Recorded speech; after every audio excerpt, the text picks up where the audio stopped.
আপনাদের যদি গতদিনের ক্লাসে কোনো সমস্যা না থেকে থাকে তাহলে আজকে আমরা ফাংশন শিট শুরু করব। ফাংশন শিট শুরু করার আগে আমি আপনাদের বলবো যে সিরিয়াল নাম্বার, নেম, তারপর বাংলা, ইকোনমিক্স, ইংলিশ, ম্যাথ এগুলো তো আপনারা লিখতে পারবেন। এভাবে লিখতে পারবেন না? এগুলো আপনারা লিখতে পারবেন। যদি আপনারা এগুলো লিখতে পারেন তাহলে আপনি দেখেন এখানে সর্বপ্রথম আপনি সিরিয়াল নাম্বারটা দিবেন। আপনারা যদি সিরিয়াল নাম্বার দিতে চান তাহলে সিরিয়াল নাম্বার কিভাবে দিবেন? আপনি মনে করেন যে এখানে 1 লিখলেন, এখানে 2 লিখলেন, তারপর আপনি কন্টিনিউ, যদি আপনি 1 2 3 4 এভাবে কন্টিনিউ আপনার করতে চান বা নিতে চান আপনি নিতে পারবেন। সেটা কিভাবে নিবেন? আপনারা যদি এই দুইটা সংখ্যা সিলেক্ট করার পর, দুইটা সংখ্যা সিলেক্ট করলেন, করার পর দেখেন প্লাস চিহ্নটা আপনার ছোট হয়ে গেছে না? তারপর আপনি যদি এটা ড্র্যাগ করে দেন তাহলে কিন্তু এটা সিরিয়াল বাই সিরিয়াল চলে আসবে। এটা আমি আপনাদের গতদিন দেখাইছি না? তারপর আপনি দেখেন এটা হলো নেম।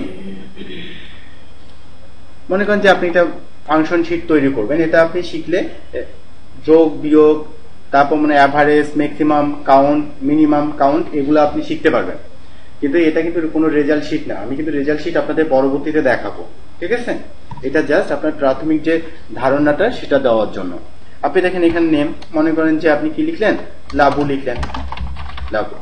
ওকে। বাংলা, মনে করেন সে 80 নাম্বার পাইছে, এখানে সে ইকোনমিক্সে কত পাইছে? 60 পাইছে, ইংলিশে কত পাইছে? 70 পাইছে, আর কম্পিউটারে সে 85, ম্যাথে 92, সে টোটাল নাম্বার কত পাইল? আপনি যদি তার টোটাল নাম্বার নির্ধারণ করতে চান তাহলে আমরা টোটালটা কিভাবে নির্ধারণ করবো বলেন তো? ইকুয়াল SUM, সাম, ফার্স্ট ব্র্যাকেট, তারপর এই সেলে ক্লিক করব, শিফট চেপে এই সেলে ক্লিক করব, ব্র্যাকেট ক্লোজ, এন্টার। কে বোঝেন নাই এটা বলেন তো? বুঝছেন আপনারা এটা সবাই? এখন আমি চাচ্ছি তার অ্যাভারেজ নির্ণয় করব। মানে অ্যাভারেজ নির্ণয় করব। আসলে অ্যাভারেজ কিভাবে নির্ণয় করা যায়? আমরা অ্যাভারেজ অর্থই তো গড়, তাই না? এখন আমি যদি গড় নাম্বারটা নির্ধারণ করতে চাই তাহলে গড় নাম্বারটা কিভাবে নির্ধারণ করবো এটা আমাকে জানতে হবে। এখন আপনারা দেখেন যে এখানে মনে করেন যে আমি যদি ইকুয়াল, এখানে কয়টা? 1 2 3 4 5টা সাবজেক্ট আছে না? যদি আমি এটা দেওয়ার পর ভাগ 5 দেই তাহলে দেখেন তো অ্যাভারেজ চলে আসছে না? কিন্তু এখানে একটা কথা আছে। কথাটা হলো সে যদি মনে করেন যে একটা পরীক্ষা দিল না, এটাতে মানে কোনো পরীক্ষাই দেয়নি, তাহলে কি গড়টা এখন ঠিক আছে?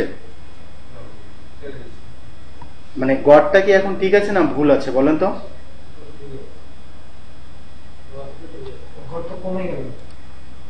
কমে গেছে, সেটা ঠিক আছে। তাহলে এখানে যদি আমি ফর্মুলাটা ব্যবহার করি সেক্ষেত্রে আমাকে কি করতে হবে জানেন? যে equal AVERAG, average, first bracket, এই সেল থেকে শুরু করে শিফট চেপে এই সেল, ব্র্যাকেট ক্লোজ, এন্টার। দেখেন তো এখন কত আসলো?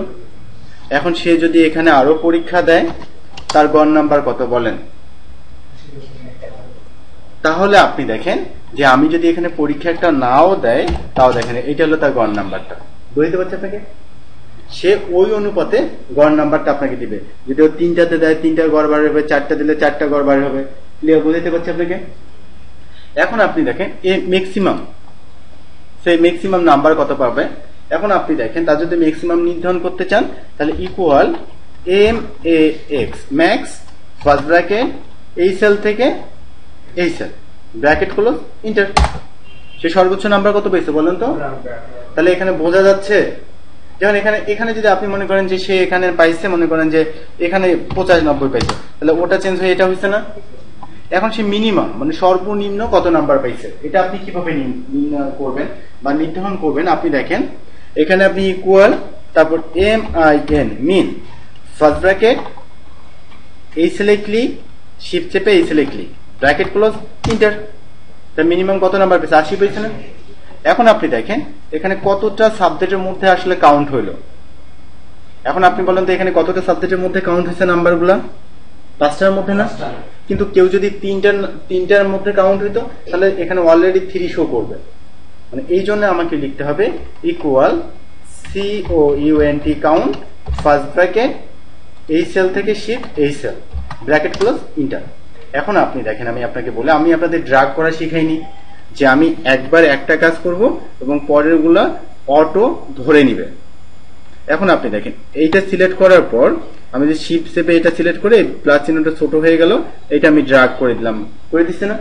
এখন মনে করেন সে বাংলাতে পেল ৭৭, এখানে পেল ৩০, এইটা পরীক্ষা দিল না, এখানে ৮০, আর এখানে মনে করেন যে ২০ পাইছে।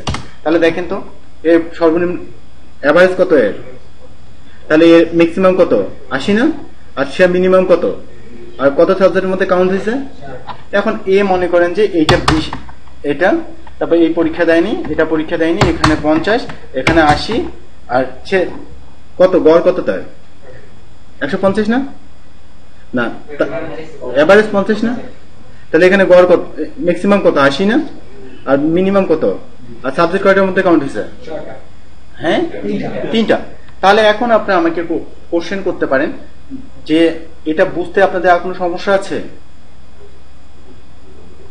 হ্যাঁ, আপনারা এটা বুঝছেন, আপনাদের কোনো কোশ্চেন আছে? তবু আপনারা প্র্যাকটিস করে দেখবেন, যদি আপনাদের কোনো সমস্যা থাকে তাহলে আপনারা অবশ্যই আমাকে কোশ্চেন করবেন, আমি আপনাদের সলভ করে দিব। আর আপনাদের প্রথম থেকে এক্সেলে অনেকগুলা কাজ আছে যেগুলো আপনাকে প্রথম থেকেই ভালো করে জানতে হবে এবং ভালো করে শিখতে হবে। যদি আপনি একটা মিস্টেক করে ফেলেন পরবর্তীতে আর জানতে পাবেন না। এই জন্য আপনাদের যদি কোনো জায়গায় সমস্যা থাকে, আপনারা বুঝতে না পারেন, তাহলে আপনারা অবশ্যই কোশ্চেন করবেন।